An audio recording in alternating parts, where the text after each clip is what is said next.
Hello friends, welcome to my YouTube channel in art world. सबसे पहले गांधी जयंती की शुभकामनाएं आप सभी को। पिछले वीडियो में मैंने मेमोरी चैप्टर ही देखा था, उसमें आगे का नेक्स्ट टॉपिक देखेंगे। गियर जो एक साइकोलॉजिस्ट थे, उसने एक प्रयोगात्मक अध्ययन की इस बात की पुष्टि होती है कि प्रयोज्य को प्रत्याशित समय मीन्स एक्सपेक्टेड टाइम से अचानक पहले ही सीखे गए विषय का प्रत्यान रिकॉल करने के लिए कहने पर 8% विस्मरण होता है तथा उस प्रत्याशित समय के बाद प्रत्यान करने पर 17% फॉरगेटिंग होता है। इसका मतलब यह हुआ कि अगर कोई टाइम दिया जाता है हमें कि हम 7 बजे इस चीज़ को सुनेंगे, अगर उससे पहले 6 बजे ही सुन लिया जाए तो मेरा 8% हम फॉरगेटिंग हो जाएगा, हम भूल जाते हैं, याद नहीं रहता है। लेकिन अगर उसी टाइम में लिया जाए, हमसे पूछा जाए, जैसे 6 बजे टाइम दिया गया लेकिन उसके बाद हमें 7 बजे कोई हमको बोले कि ये क्या है, याद कियो बताओ, तो उसमें होता है मेरा 17% फॉरगेटिंग होता है। इसमें ज़्यादा होता है और इसमें कम होता है। सीखने के ये याद करने के टाइम के पहले 8% और याद करने के बाद 17% फॉरगेटिंग होगा। उसके बाद है कि व्यक्ति पूर्ण कार्यों से उत्पन्न अनुभव को अपूर्ण कार्य से उत्पन्न अनुभव की अपेक्षा जल्दी भूल जाता है। इसे सबसे पहले एक रूसी महिला मनोवैज्ञानिक जिसका नाम था जैगारिनिक ने प्रयोगात्मक ढंग से सिद्ध किया। इसे हम जैगारिनिक प्रभाव के नाम से भी जानते हैं। उनके नाम से ही उनके थ्योरी को जाना जाता है।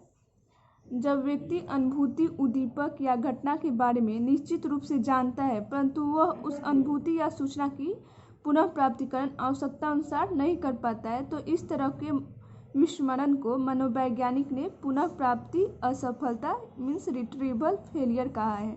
जब हम किसी उद्दीपक स्टिमुलस किसी घटना को जानते हैं लेकिन उसको हमें उस इन्फॉर्मेशन को रिट्रीवल करने में हम नहीं कर पाते हैं आवश्यकता अनुसार, तो इस तरह के विस्मरण को हम रिट्रीवल फेलियर कहते हैं।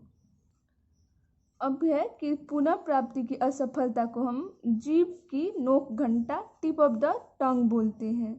टिप ऑफ द टंग ये हुआ कि जब कुछ चीज़ हमें याद रहता है लेकिन हम उसे बोल नहीं पाते हैं। जैसे हम लोग बोलते हैं कि नहीं नहीं मुंह तक है लेकिन आ नहीं रहा है, क्या है, इसे ही हम टिप ऑफ द टंग कहते हैं। हमारे अंदर रहता है लेकिन हम उसको सामने प्रस्तुत नहीं कर पाते हैं, वह हो गया टिप ऑफ द टंग, जिसे सर्वप्रथम इसे ब्राउन एवं मैकलिन ने अपने अध्ययन के आधार पर नामकरण किया था। इसको टिप ऑफ द टंग को सबसे पहले ब्राउन एवं मैकलिन ने अपने स्टडी पर नामकरण किया था।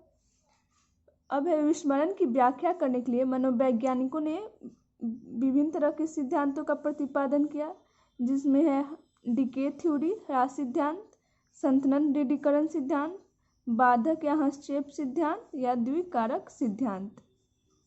तो डिके थ्योरी है कि विस्मरण की व्याख्या करने का सबसे पुराना सिद्धांत डिके थ्योरी, जिसे अनुपयोगी सिद्धांत भी कहा जाता है। इसे यूबिंगहॉस ने 1885 में प्रतिपादन किया था। और जो संतन दृढ़ीकरण सिद्धांत का प्रतिपादन मूलक तथा पिल्जेकर द्वारा अनुपयोग सिद्धांत के विरोध में किया गया था। इस सिद्धांत को थ्योरी ऑफ रिट्रोएक्टिव इन्विटेशन भी माना गया है। और बाधक सिद्धांत द्वारा विस्मरण की व्याख्या व्यवहारवाद के नियमों के रूप में की गई है। बाधक सिद्धांत जो विस्मरण की व्याख्या है यह व्यवहारवाद के नियमों के रूप में की गई है, इसलिए इस सिद्धांत को हम व्यवहारवादियों का भी सिद्धांत कहा जाता है। इसकी व्याख्या यह है कि स्टिमुलस रिस्पॉन्स यूनिट के रूप में की गई है। पूर्वलक्षी अवरोध की व्याख्या बाधक सिद्धांत के अनुसार सबसे पहले मैग्यू ने इस विरोध की व्याख्या करने के लिए मैग्यू ने स्वतंत्रता प्राकल्पना का प्रतिपादन किया। इसे हम ट्रांसफर थ्योरी कहते हैं, या जाना भी जाता है ट्रांसफर थ्योरी के द्वारा। और 2 फैक्टर थ्योरी का प्रतिपादन जिसने किया था उनका नाम है मिल्टन तथा एरविन। इन्होंने 1940 में 2 फैक्टर थ्योरी का प्रतिपादन किया था। आज तक हम इतना ही देखेंगे, नेक्स्ट वीडियो में। Thank you.